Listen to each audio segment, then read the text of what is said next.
This is No One Left Behind, written by Cosmic Ace. Read by Star1412. Chapter 11. Bonfire. Summary.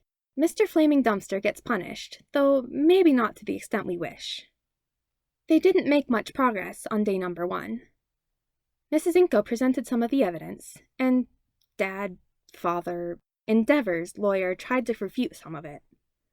Toya was surprised how vicious the woman could be sometimes. She tore everything Mr. Itachi said to absolute shreds until he was left speechless. Toya never would have thought this small woman could stand up to the giant hero and his sniveling lawyer without flinching. It just made him think she was even more amazing. The case went on for a few hours, even if not much happened. Toya glanced at his siblings a few times. Shoto was usually playing on Mr. Hisashi's phone or munching on a quiet snack. Natsuo looked extremely bored, but hid behind Mr. Hisashi from their father's view. Fumi was the only one paying attention out of the three. She refused to look over at Endeavor. They went home feeling exhausted, both physically and emotionally, even though the 4 siblings hadn't done anything. Mr. Hisashi left to go get Izuku and Hitoshi from school. Toya flopped himself on the couch. Fumi and him would eventually get real beds, but they hadn't had time to get them yet. The couch and futon were fine in the meantime. They felt especially comfy after today's events. Toya didn't realize he'd fallen asleep until he woke up to purple, green, blue, and gray eyes staring down at him. He blinked up at the 3 small kids for a minute, mainly just trying to understand why they were standing over him like curious monkeys. "You guys need something?" he asked, voice still raspy from sleep. "Play with us, Aniki," Shota chirped, poking his shoulder from the top of the couch. "We're gonna play heroes. Play with us." All right, Toya chuckled, sitting up. The 3 immediately cheered. "Who's who, and what am I?" "I'm Present Mike." "I Eraserhead." "I'm All Might Aniki." Toya felt like his heart was going to burst. These 3 had downright illegal levels of cuteness. Of all the things he regretted, running away would never be one of them. Shoto would never have gotten to do something like this before. "Okay then, who am I playing?" Hero Bluefire," Hitoshi squeaked, jumping and clinging onto Toya's arm. "All right, who's the villain?" Izuku leaned in close, whispering in a way only a 5-year-old can think is quiet. "Natsuo's the villain, but he doesn't know." Toya stifled his laughter. Oh, this was going to be good. He grinned sharply, gathering the 3 in a huddle. "So, what's the plan?" If, 5 minutes later, Natsuo was jumped by 3 little kids while Toya cackled in the background, then Inko certainly didn't have it on tape. Natsuo definitely didn't shriek and shoot ice crystals out of his palms, and those crystals obviously didn't spark and explode, causing the 3 to stop and stare at it. And Hisashi most certainly didn't come home and congratulate the 4. Day 2 of the case was the day of witnesses and more evidence. Toya felt like his heart was going to beat out of his chest, but it would be okay. Everything would be fine. Miss Inko and Mr. Hisashi would protect them. He didn't know how, but they told him they wouldn't let Endeavor get near them. They told the 4 that right before they walked into the courtroom. Toya couldn't help but feel like they were telling the truth, even if he had no idea how they would keep that promise. Mr. Itachi was a good lawyer, but Mrs. Inko was better. As soon as she stepped to the front of the room, she stopped being the gentle mother he knew, and changed into a steel-hardened lawyer whose only goal was to protect her charge. Sort of like a warrior from fairy tales, Toya found himself thinking. None of his siblings nor Toya were called up to the stand that day. Multiple others were, though.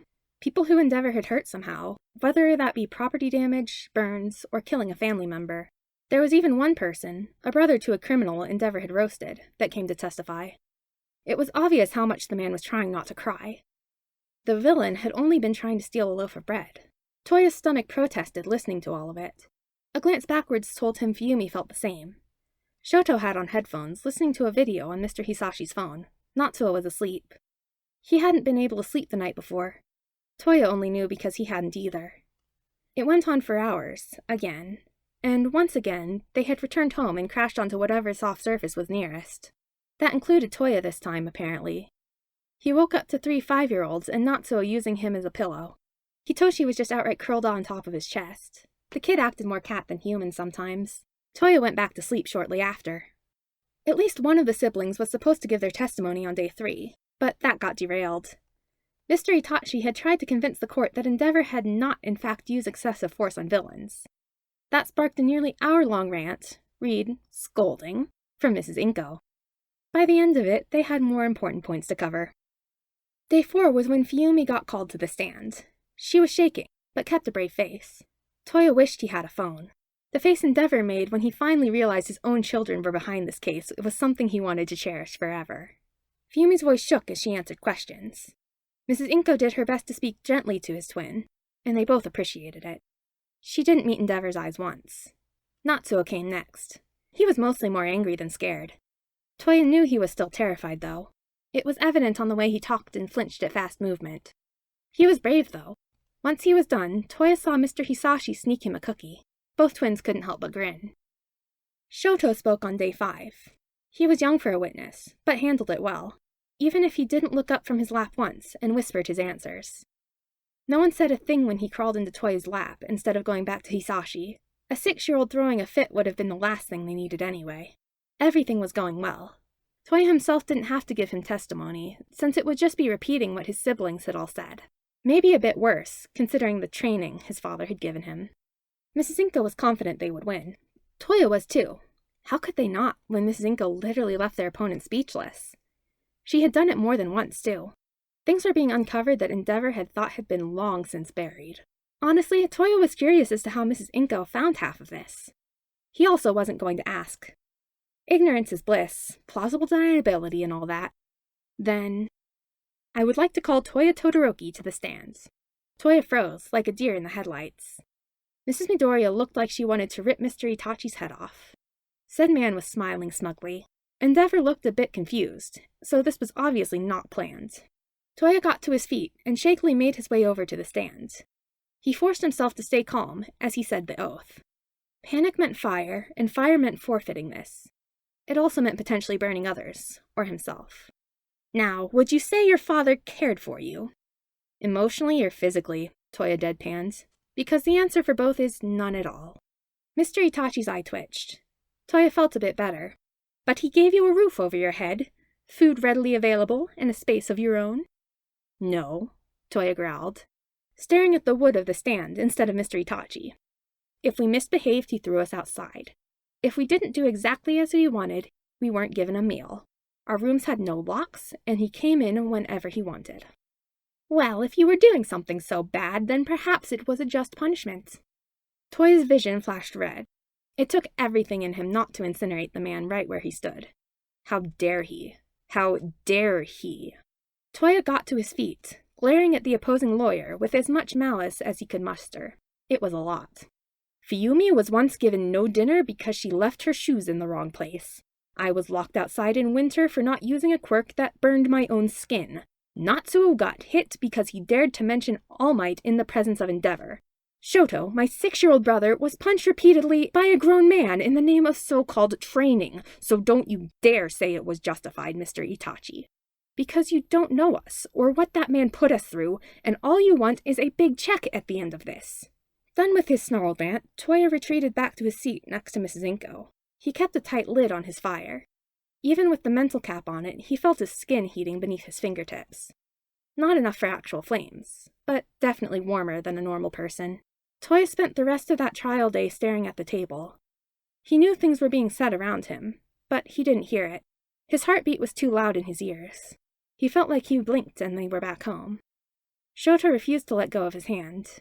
Fiumi dragged him to the couch to lay down. Within a few minutes, all 4 of them were asleep.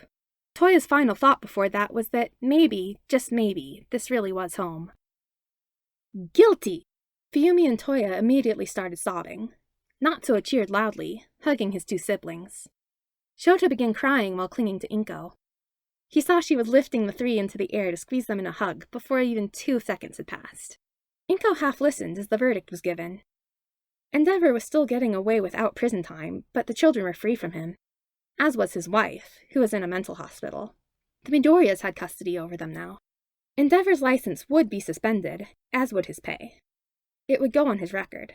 His agency was to compensate the victims of those he killed, if they hadn't been already. All custody over his family was gone. It wasn't a fair sentence, and they all knew it. Endeavor was a powerful hero. He was essentially getting off with a slap on the wrist, but at least his family was away from him.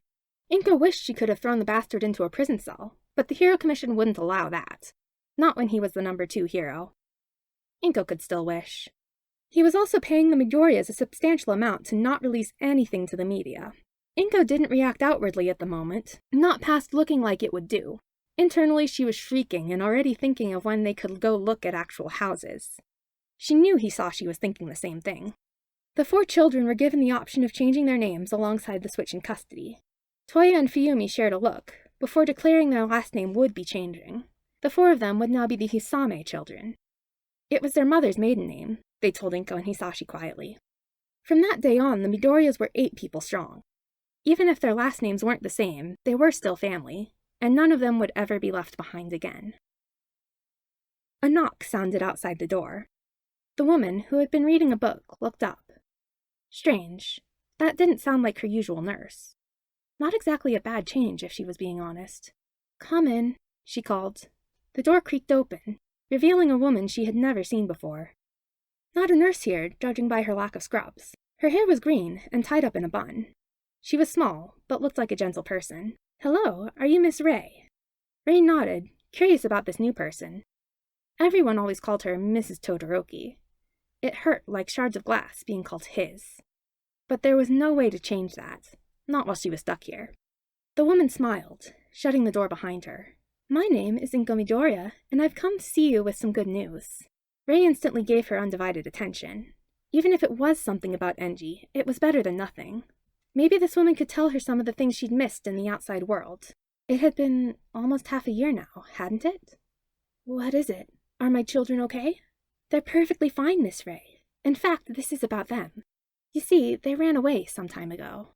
Ray felt her blood turn cold, quite literally, as she began to accidentally freeze over her chair. Her children, they ran. They ran and no one told her anything. "It's okay, Miss Ray. They're okay now. They're safe. They're not with him." And that caught her attention. More than anything had in a long time, if she was being honest. Her children weren't with Enji. But how did this woman know to say that? "Why? I found them in an alley. Toya was sick, and my son heard them on the way home from shopping. We took them home." The woman looked out the window, likely smiling at a memory. "Natsu and Shoto stayed with my 2 sons, Izuku and Hitoshi. I found they like sleeping in a pile. Toya and Fuyumi refused to leave each other's sides when they were sick. You took them in. Why?" "It was the right thing to do. They told me what happened with Endeavor. I'm a lawyer, you see." Ray connected the dots faster than she should have. There had been rumors floating around the hospital of Endeavor being taken to court. Nothing past that, but she had heard it all the same. "You took him to court?" "I did, and we won, Miss Ray. The children are free from him." Inko stepped closer, taking Ray's hands. "And so are you." Her mind was reeling. After so long she was free? Out from under Enji's thumb? No promises from all-needing nurses that she'd get to go back to him. No more wondering if her babies were being starved or beaten. No more hits or scars were going to be added to her skin because of that man. Then she remembered what she did last time she saw Shoto. Her baby boy. She had snapped. Poured boiling water over his face. All because for a single, split second she had seen a tiny Enji. It was all a chance that it had been Shoto instead of one of the other 3. That didn't change what she did, though. Ray was still terrified. Of Enji. Of hurting her children. Of snapping just as she had before. As much as she hated this place, she still needed to get better. Maybe now she had motivation to try. "Thank you, Miss Inko," she said softly. "But I can't leave. I can't hurt them again." "That's okay," Inko smiled, like she hadn't just been turned down. Ray wondered if she was speaking to an angel instead of a human. "You can stay and get better, Miss Ray. Until then, my husband and I will keep them safe." Ray took in a shaky breath, still holding Inko's hands. It was nice, having human contact again. Would you mind telling me what's happening outside? I haven't been out in so long." "Of course! How about I tell you about my sons first? Here, I have pictures." "So, the other day, Hitoshi called Fuyumi a Neki, and I thought she was going to freeze something solid," Inko laughed. Ray found herself smiling for the first time in a long, long while.